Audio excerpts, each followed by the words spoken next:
माँ बाप ही हमारी असली दुनिया है। एक लड़का था अमन। अमन को हमेशा लगता था कि उसके माँ बाप उसकी जिंदगी में बहुत ज्यादा दखल देते हैं। माँ बार बार फोन करके पूछती है, बेटा खाना खा लिया? पिता कहते हैं, बेटा पैसे सोच समझ कर खर्च करना। अमन को ये बातें अच्छी नहीं लगती थी। एक दिन गुस्से में उसने माँ से कह दिया, माँ मैं अब छोटा बच्चा नहीं हूँ, हर बात के लिए मुझे फोन मत किया करो। माँ कुछ पल चुप रही, फिर धीरे से बोली, ठीक है बेटा, अब परेशान नहीं करेंगे। उस दिन के बाद माँ ने सच में फोन करना कम कर दिया। अमन को लगा कि शायद अब उसे आजादी मिल गई। कुछ महीनों के बाद अमन की नौकरी दूसरे शहर लग गई। वह अपने नए घर, नए दोस्तों और नई जिंदगी में व्यस्त हो गया। एक दिन ऑफिस से लौटते समय उसके हाथ में एक बड़ा सा डिब्बा था। उसने अचानक याद आया कि आज उसके पिता का जन्मदिन है। उसने सोचा, इस बार पापा के लिए महंगी घड़ी लेकर जाऊंगा, उन्हें बहुत खुशी होगी। लेकिन जब वह घर पहुंचा तो घर का दरवाजा बंद था। पड़ोसी ने बताया, बेटा तुम्हारे पिताजी अस्पताल में हैं। अमन के पैरों तले जमीन खिसक गई। वह भागकर अस्पताल पहुंचा। पिता बेड पर लेटे थे। अमन ने उनका हाथ पकड़कर कहा, पापा आपने मुझे बताया क्यों नहीं?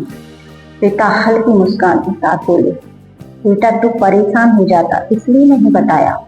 अमन की आंखों में आंसू आ गए। उसने पूछा, और माँ कहाँ है? पिता ने सामने कुर्सी की तरफ इशारा किया। माँ वहीं बैठी थी।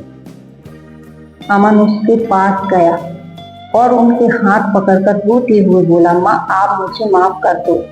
माँ ने उसके सर पर हाथ रखकर कहा, बेटा माँ से माफी नहीं मांगते। अमन फूट फूट कर रोने लगा। फिर उसने माँ से पूछा, माँ आपने मुझे फोन करना क्यों बंद कर दिया?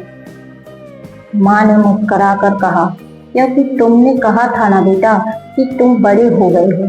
अमन के पास कोई जवाब नहीं था। उसने माँ को गले लगा लिया। उस दिन उसे समझ आया, माँ का बार बार फोन करना परेशानी नहीं था, वो उनकी चिंता थी।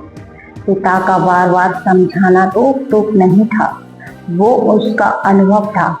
और जिस आजादी को वह अपनी सबसे बड़ी खुशी समझ रहा था, उसके पीछे दो ऐसे लोग खड़े थे जिन्होंने उसकी खुशी के लिए अपनी पूरी जिंदगी लगा दी।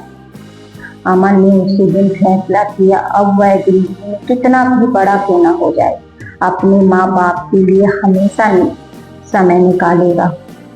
क्योंकि दुनिया में पैसा दोबारा कमाया जा सकता है, सफलता दोबारा हासिल की जा सकती है, लेकिन माँ बाप का खोया हुआ समय कभी वापस नहीं आता।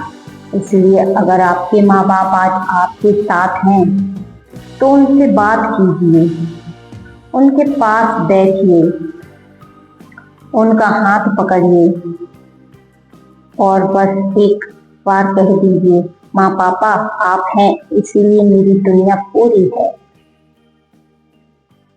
आप लोगों को ये कहानी कैसी लगी प्लीज कमेंट में जरूर बताइएगा। मिलते हैं अगली नई कहानी।